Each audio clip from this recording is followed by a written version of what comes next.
I'm Doug McKenzie. And I'm John Ward. And we're the co-hosts of the ABCs of IBC podcast. Come join us as we share our unique perspective on the infinite banking concept as the creator, Nelson Nash, intended.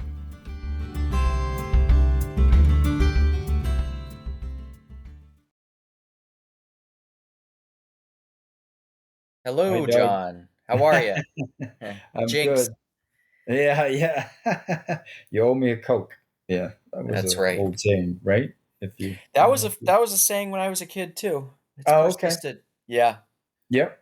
Jinx, buy me a Coke. Said the same thing at the same time. Yep. And you'd say, I don't know if that's still a thing now, but you owe me an iPhone or something. Right. You owe me a TikTok video. Yeah. I have been struck by, I thought we started this podcast in May of 2023, but of course, if we earlier, just a couple of weeks ago, we were already at 52 episodes. We obviously must have started in April. Well, I think we started in May, and then the first we sat down and recorded a bunch of episodes at first. Oh, so we released a bunch at first. We released at first probably 5 or 6 in the first week or two, just I think so that our listeners would have some content. Yeah. Because I remember you being at my house for like half a day one time and us recording. Yeah. So. Yeah, I haven't been to your house in a while. I know. Miss being in person, but it's been what our schedules have been like. Yes. More recently. So, so today I wanted to talk about a section in Becoming Your Own Banker, and it happens to be in the section called the Golden Rule. Those that control the gold rule kind of thing. But it's really about taking control of the banking function in your life. And I certainly know I never did think of this idea that other than just the banking that I do now still, but did without infinite banking, without doing a policy, without having leverage to my own capital, I wouldn't have understood what that meant, until I learned about this, right? Like, what do you mean the banking function? The banking function is for bankers. I'm exactly. Not a banker. Yeah. So I used to think of banks as it's like the local community bank. They're doing a good thing for you by allowing you to put your money safely in their bank. Which again, I'm not here to disparage banks, right? It's a very though I could, right, but mostly because it doesn't even do some of the simple things. But that's a whole nother episode. But I don't even know if it's an episode. It's just a gripe session. Right. Maybe we should just have a gripe session sometime. Yeah. But that's what I thought banks were like. Hey, these places are serving the community, and they're there to allow you to do you that service of giving you a place to put your money. Which they are doing that, but their motives are very much profit driven, more so and more so, as I've come to learn. And again, they take away that function of control. So just like you said, that passage that Nelson really highlights that point throughout the book is if you have the gold, if you've got the money, if you have the store of capital, you get to dictate the rules. Whereas if you don't, the people that do dictate the rules, and most people are used to living in a society where the rules are dictated to them, and they just kind of play within those constraints. Right.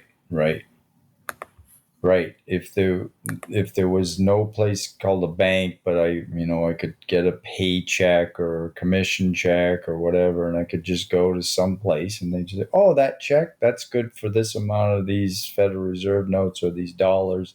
Here you go.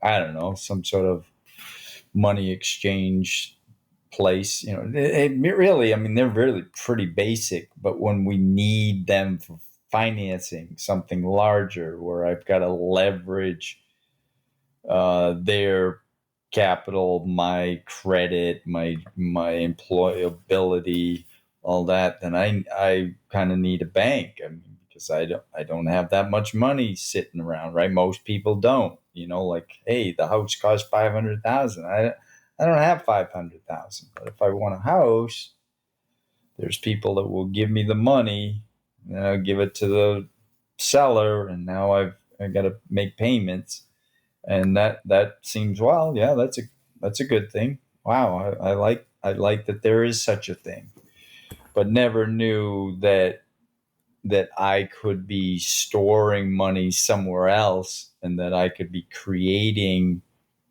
that money that I thought I didn't have. But come to find out, if I had started early enough, yeah, I probably would have the 500,000, or I'd have the 100,000, whatever the number is. It really doesn't matter. But because I was always storing it with these commercial banks, uh, and then using it all, right? Because it didn't stay stored like you store it in a whole life insurance policy. You store it in there for safekeeping, and it only grows. I don't keep taking it out and spending it on stuff. So it is growing into these bigger piles that when I need it, it's leverageable. It's there.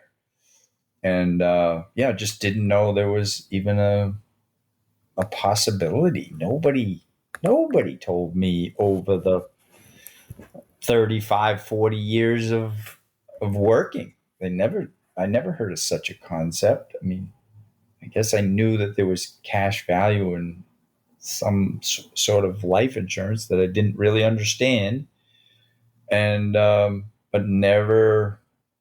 I mean, I do feel blessed that I came across the infinite banking concept. That I just kind of stumbled upon it, and then this book was written in 2000, and Nelson was sharing it with people that then eventually I've learned from, you've learned from. It's Yeah, it's quite amazing. Yeah, it is. And like you said, this is a concept that, and I would have considered myself to be pretty financially literate before this. Like, I knew of all the different investment type accounts, and I knew about term insurance, and I knew about annuities and retire. I knew about all those things, and I understood about asset allocations, and but I had never heard of this idea of creating a essentially a bolt-on bank with an insurance company that is leverageable. That's just never a thing that I'd heard of. And well, I'd prefer to hear you talk about it, John, but I think it'd be really interesting for you to talk a little bit about, the quote in the book that led us to talking about this, as it pertains to kind of regaining control of those things in our lives, because I think that the banking function is very important. Like, banks are necessary. I mean, really, for society to function in one form or another. And the reality is, even as much as we'd like to see everybody, fund whole life insurance policies from an early age, that's probably not realistic. Um, but I think that we can agree that the way that banks have grown has really kind of gotten a little bit out of control, and they've maybe exceeded their intended purpose. But if you don't mind sharing a little bit about what you read before, I'd certainly like to hear that again. Sure. Yeah. And back, just to add to that briefly about out of control, um, they don't seem to be our advocate. They don't. I mean, I don't mean the people that work there. I've met many people inside of banks and at windows, and just a lot of good people, um, and I have much to offer as humans. But the banks, As humans. huh? As humans. Yeah, sorry, go ahead. I said Yeah, yeah, yeah. No, it's just other people. I mean, we're all trying our best, but I can say that I had an issue with the bank because out of nowhere, $1,900 was drawn out of my bank account last Thursday night.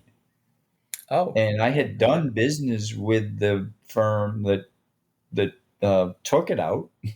It showed pending, and then I went and searched on them in my emails, found they had invoiced me that day, but it had shown up in junk.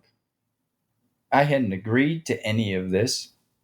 And then the banks kind of, when I get a hold of the bank, because I reached out to them too, but I hadn't heard from them yet, I reached out to my bank and I said, this isn't a good transaction. I made no contract with them. I've already paid for some of the things they listed on the invoice. Well, you're going to have to talk to them first. Well, then I talked to them and I called back the bank and I said, well, they said they were going to reverse things, but it's been a few hours and I don't really want to wait because I don't really trust them. And I said, oh, geez, well, we can't do anything while they say they're reversing it. And I said, well, they said they're reversing it, but I don't know if they're going to. So all that said is, well, if I'm not putting my money in the bank to be like, hey, you can't just let anybody take it and that you're not coming to bat for me, then yeah, you guys are losing control of the value that you have. I just don't find the value. But that is my gripe session. And I just say, well, we should get better at this, right? Because it is a insecure financial world, right? There is people trying to scam us. There is people trying to take our money. And if the banks aren't going to get better at their own business, which is safeguarding, why am I giving them my money? What, for 0.01% or 0.1% or even 3%? When I can get that somewhere else and I don't have to have the risk of someone just coming and taking my money.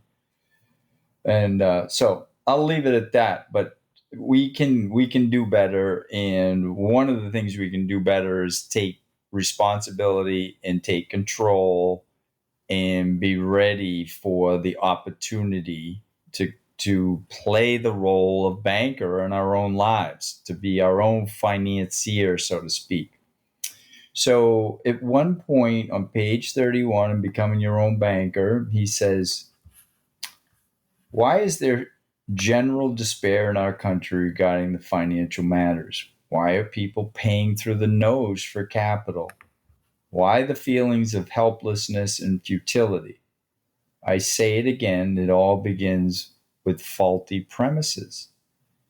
And what he goes on to do is he quotes this gentleman, Jackson Pemberton, who wrote back in 1976 about really what went on with the founding fathers. And, they also wrote this Constitution, which was really the rule book for the government, what they could do and what they can't do. And it was the agreement that we, the people, had with our government. And that, we're not the government's servants. The government is our servant. But over time, what becomes common is that we just start thinking, oh, we're playing the role of the servant, right? We're supposed to do for them. We're doing whatever they tell us to do. But if we don't like what they're doing, we're supposed to be able to be really the master. We're the ones that say, well, if that's how you're going to go, then we're going to change things because we have an agreement with you. It's called the Constitution. And to further that analogy, Nelson went on to say, we just abdicated our responsibility. The founding fathers didn't just say, hey, we did all this work and then you guys can just kind of get lazy, fat, dumb, and lazy and let somebody else take over.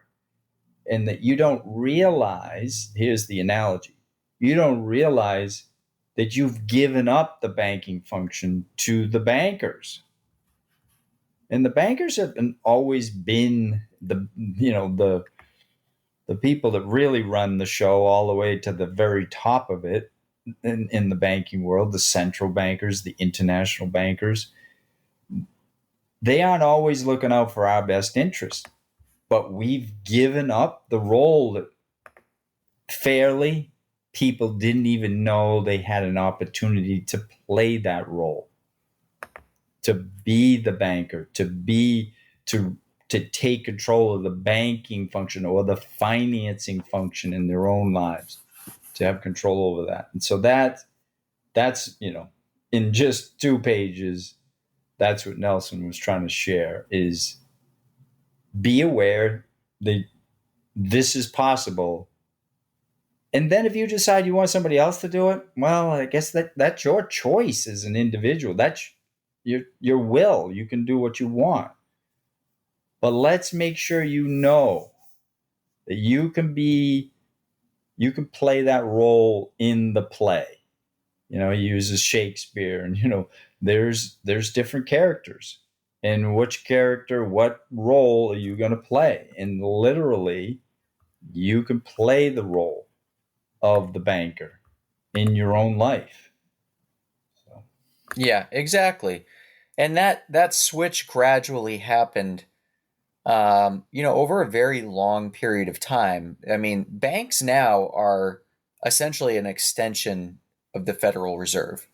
And I don't think most people realize that.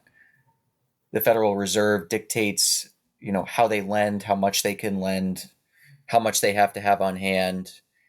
They give them money. It's like it's very interesting. I highly recommend Oh that yeah. anybody go and read How Privatized Banking Really Works by Carlos Lara and Robert Murphy. Robert Murphy. If they're interested in learning more, I found it to be a little bit depressing at first because I don't know. It was just a little depressing to me to just kind of learn how tenuous and incestuous that whole industry is, and kind of like how it's quite literally hanging by a thread. But I think it's really important to keep highlighting this. And like John said, our job is to bring these things to our listeners' attention so that they can be aware of it. And they're welcome to do something with that information or not do something with that information. But the banking function is something that everybody has a need for. Whether you're investing in something, whether you're spending money on something like an expense, that money is first going to go into a bank account. I mean, I guess with the exception of like, and putting money in a 401k that comes directly from your paycheck. But other than that, it's all going to go into a bank account first, and then it's going to get replenished. So if you're, taking a loan and you're then paying that loan back, or if you're spending $20,000 in cash for a down payment on a house or on a car, and then you're going to be replenishing that savings account, why would you not use a vehicle that will continue to compound as if you did not take that loan or make that withdrawal? And you're going to be doing that same function of replenishing that by paying the loan back, but all the while you have something that's just continually growing. And that's all we're here trying to say. We can talk in and out about all the things that we can do with the policies, but at the end of the day, infinite banking is about establishing and building a system that allows us to be independent of traditional banking systems and to regain control of that in our lives. Yep. Yeah, back to this abdication of opportunity and responsibility as it pertains, as he says, to the banking function in the economy. He says that people, their tendency, right, and depending on someone else to perform the job, and that person or that character in the play is making most of the money, right? Because yeah, you just let somebody else do it. And he says, furthermore, there's a prevailing tendency in the current crop of Americans, which is no different today. Current crop. I call them humans. He calls them a crop. Um, to look to government solutions to what they think is a problem that is outside themselves. I don't have any money to buy a home or go to college or buy food, endure some emergency in my life, care for my health, big expenses, right? And, you know, really they're just always looking for government to come up with some special, like, hey, we're going to have a special, you know, home financing program, right? That gets you in because you don't have much down payment, Hmm. right? Like, yeah, you can't keep Or some looking. tax break, or yeah. Yeah, exactly, right? Or yeah, that's how they subsidize things to get people to take certain actions that they'd like you to take, right? For whatever reason, It, it doesn't matter whether you're into electric cars or not, but right, or well, it's senior a great, housing. great example of that. I got solar panels on our house like 3 years ago. And I mean, I was interested in doing it anyways, but the government gave me a lot of money back on my Right. taxes Yeah. for doing that. And yeah, I mean, they heavily incentivized me to go do that. And I don't believe in that, but I'll certainly take the money. Yeah. Yeah. I mean, in these programs that may be look like they're helpful to get you into something, give you the extra push to buy a home, to put solar panels on your house. That's really um, something that people just kind of expect. They're looking for that little bump that they need to. But do you always want to be beholden to a third party? Do you always want somebody else, like the bank, to have control of that asset if you get into any kind of trouble? And that's what we've shared many times, is that you have that flexibility. I always say, man, because of lived a life and had some ups and downs, and it's been said to me, but I'll repeat it, that life happens. Things out of your control and surprises happen, and often they're economic, they're financial, and that the problem itself is already bad enough to not have the stress of the money thing on top of you, right? So it's one less thing that you don't have to struggle with if you knew there was a different way to operate.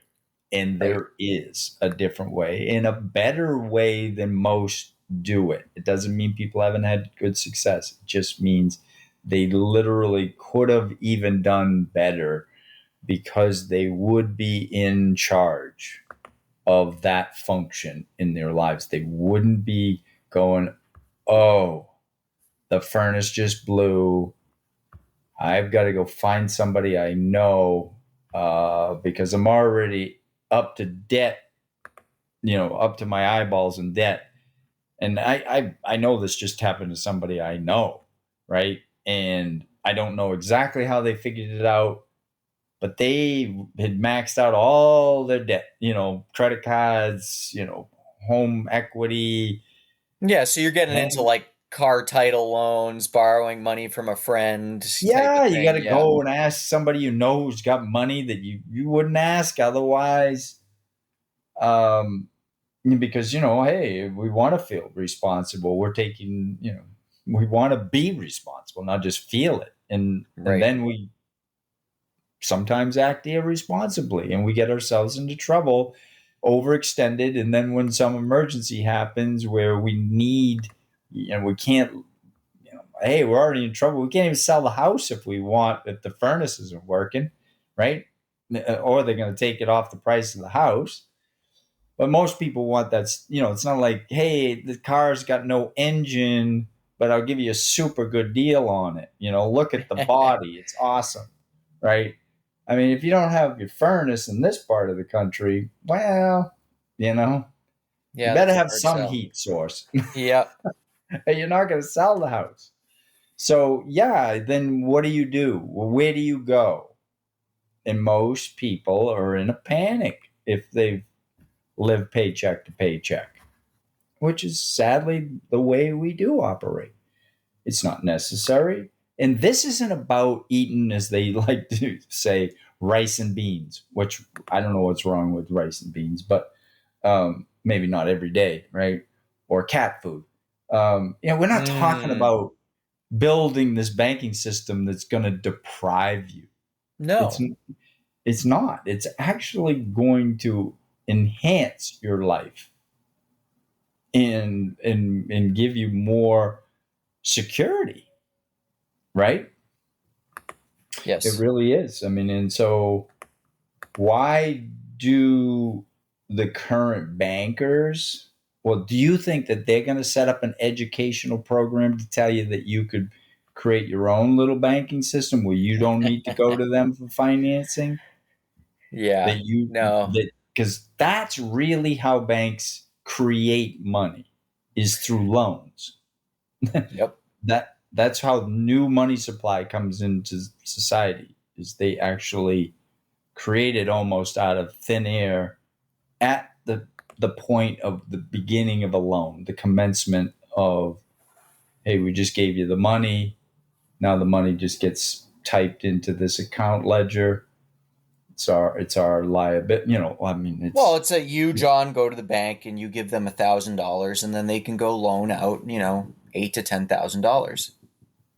yep. That's how it works. It's kind of scary, and that's what I meant before when I say tenuous. But yeah, that made me chuckle when you said they're not going to have an educational program to kind of show you how to create your own system. But what I would argue is look at what the families have done that have successfully retained wealth generation after generation, and a lot of those families going back, over a century, have primarily relied on whole life insurance. And at this point, I get a little sick of people that say, "Oh, well, that's a good strategy that works for ultra wealthy people, so that's not something I should look at." Well, that's, in my opinion, a really stupid argument. If I want to be a wealthy person, I should probably be focusing on doing the things that they're doing. And when I've looked into this more and more and more, I've been listening to some different podcasts with people that are have had a lot of success either in selling companies, in creating businesses, real estate ventures, just higher net worth people. Those people have a hugely prevalent holding of whole life insurance. And it's not something that's talked about a lot because it's not sexy. It's not, you're not going to go 20x your investment or something like that. And it's not meant to be that. But those people, especially once they achieve higher net worth, it becomes very important to have their money in that type of stable asset class that allows them to take advantage of the other, funding that they want to be doing, private equity, buying other properties, starting another business, all those types of things. And I would argue, why would I not want to be doing the exact same thing as that? Like, why would I want to be mimicking my financial life after a system where most people, die with nothing or are kind of worrying until the very end that they're going to run out of money and pass very little on to their heirs? That doesn't sound palatable to me. That doesn't sound appealing at all. Right, right. It's sort of like, yeah, you're gonna follow the masses. You're gonna go down with whatever road the masses are going, which is, you're saying, yeah, we end up with very little at the end of our It's working years. in my And opinion, it's a very selfish way of doing finances. It's short-sighted. I mean, yes, most people, yeah, it's like, so we look at the average lifespan, it's somewhere in the mid to high 70s, depending on whether you're a man or a woman. And I'm going to go work till I'm 67. And if you love your job, then that's great. But most people don't love their jobs. And so they're stuck doing something to save up to a high enough number, hoping that they don't draw down on it, that it will last them their entire lives. And then having, you know, really little or nothing to pass on to future generations. And so if you're kind of basically setting your family up to be in whatever economic class you were in and ever economic situation you were in.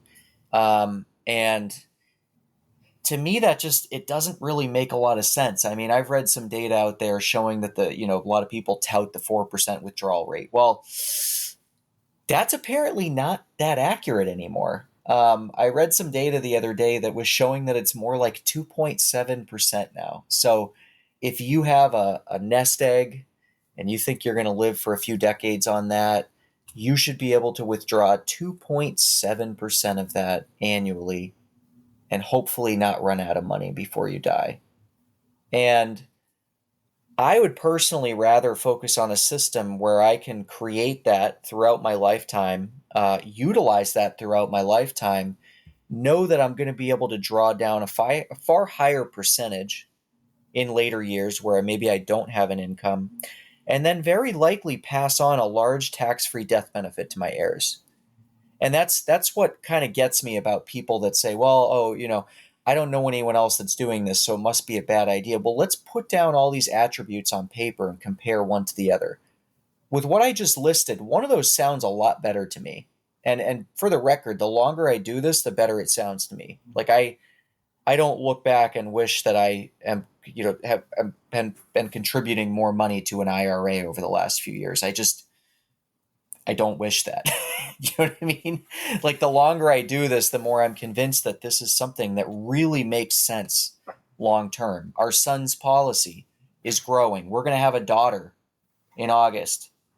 She will have a policy very shortly after she's born. That policy will be growing her whole life. And so we're setting our kids up to start practicing this intergenerationally. And my hope is, maybe by the time they have kids, they won't need to mess around with banks. Well, that's what I'm hoping for you guys too, and your children, right? I want it for you because you're still a young man, and your wife, a young woman. I want this for people that I know and love, like you.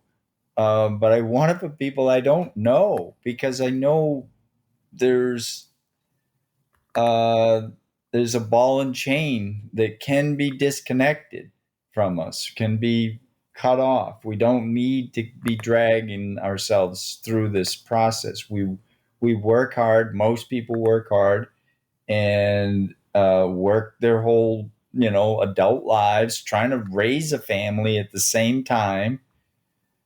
And because of the generation I'm in, Doug, early 60s, and I have 5 siblings that are all older than me. So I've always been around people that are, they're already, in these retirement years, right? I circle around those people a lot. And it pains me to see the struggles that I know. Like I have sisters that started working when they were 15, 16. Well, even before that, they were babysitters in the neighborhood, right? Mm-hmm. Like they've been working, and they probably helped raise. Well, they definitely helped raise me, So they've been working, and we have many stories. If it isn't health, it's about money.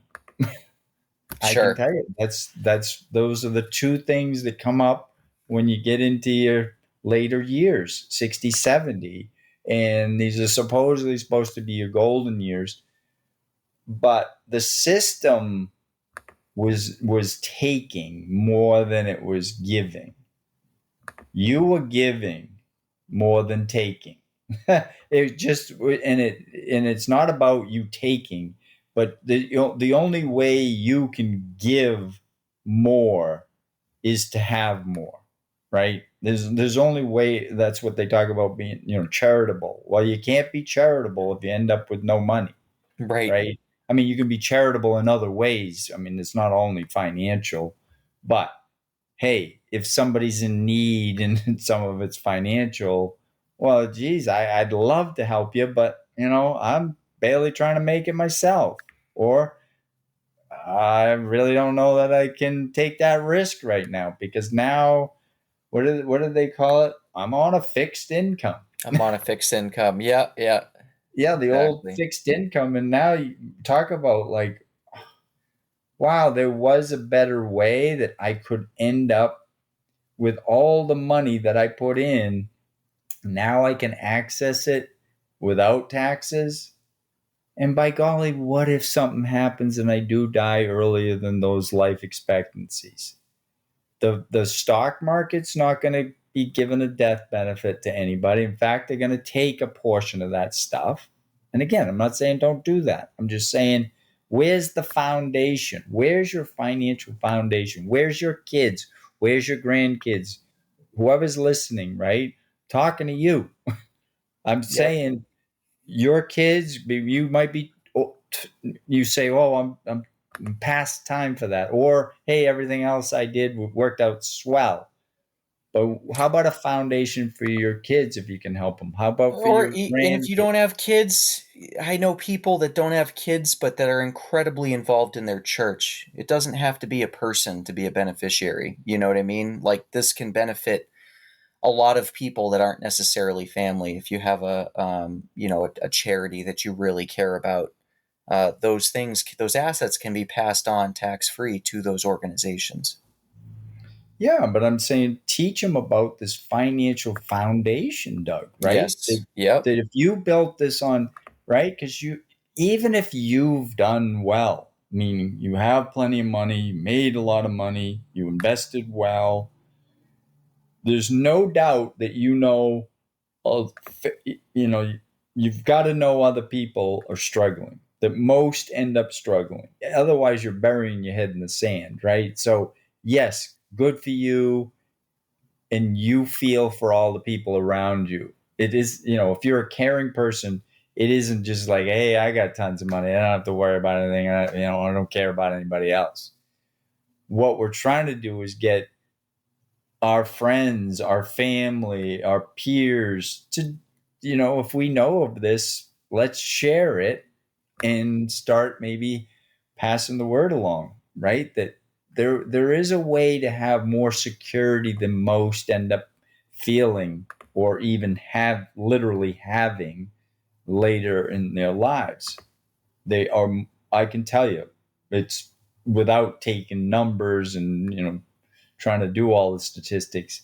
I can say in my conversations in general, it's still a problem after 40 plus years. They're still gambling at, hey, I gotta, become an affiliate marketer, right? I've got to do something. I got to buy a program. I don't really have $2,500, but it's going to cost me this, and I'm going to just start doing stuff I wouldn't do. But I heard you can make a lot of money doing this, right? Because they're like, I got to retire. I'm too tired. I'm worn out, and I really got nothing. I Mm-hmm. I haven't been able to save. I've been raising kids and paying for their stuff, and so we're saying we can improve, and there's no time like now to do it. For if you're not doing it for yourself, I'm sure you can help somebody else. So, as I told you earlier, I won't get into the details of it, but I just heard from a 80 plus year old man who said he just got his life insurance license. Yeah, that's And great. I don't know that he's going to be a practicing agent. I'm supposed to talk to him later today, and find out what he's thinking. Was he just doing it for educational purposes? But that's a great thing. If you've got the interest in learning, wow, this would be a great gift of knowledge if you had the time to sort of look into it and go, hey, what is this thing all about? It's not always about me, right? And I'm not trying to be Mr. Altruistic, right? I'm just saying, yeah, this guy's off learning about it because I shared with him the Becoming Your Own Banker book. And I'll just give a hint because maybe someday we'll have him on the show. He's quoted by Nelson Nash in Becoming Your Own Banker. Mm-hmm. He knew nothing about being quoted in there from something he wrote in 1976. And he has now become a life insurance agent. I mean, he passed the test. And it's because he's always been about freedom and the Constitution. And then he's like, wow, I better really understand this stuff. What don't I know? So Mm-hmm. stay curious too, right? Yep. Love it. I don't know. I feel like I've been all over the place, but hopefully. What do you think? Oh, I enjoyed chatting today. Yeah. Yeah, I yeah, mean, good. I hope some of our listeners got some value from that. But Yeah. again, any questions? If you don't know what the hell we're talking about, oh, I don't think I should say that. It's a clean pot. If you don't know what the heck Yeah. we're talking about, just Heck, reach yeah. out and ask. We're pretty easy guys to talk to. We're just regular people, and we love chatting. So thanks for listening, and I think that's all I got, John. Yeah, I won't be as heavy handed as I am like sometimes on these podcasts where I'm like, hey, do this, No. Like I do want to just share and give some options, right? It's always key to have some options. And I think when you build this foundation, you have a whole lot more than you would ever have if you just, go the conventional route. If we haven't said that in enough ways, I've said it again. Correct. Love it. Yeah. All right. Thank you, my friend. I'll talk with you next week. Thanks, John. That sounds Yep. great. I look forward to it. Yeah. Have a great trip. Yes, thank you. Yep. Bye. Bye.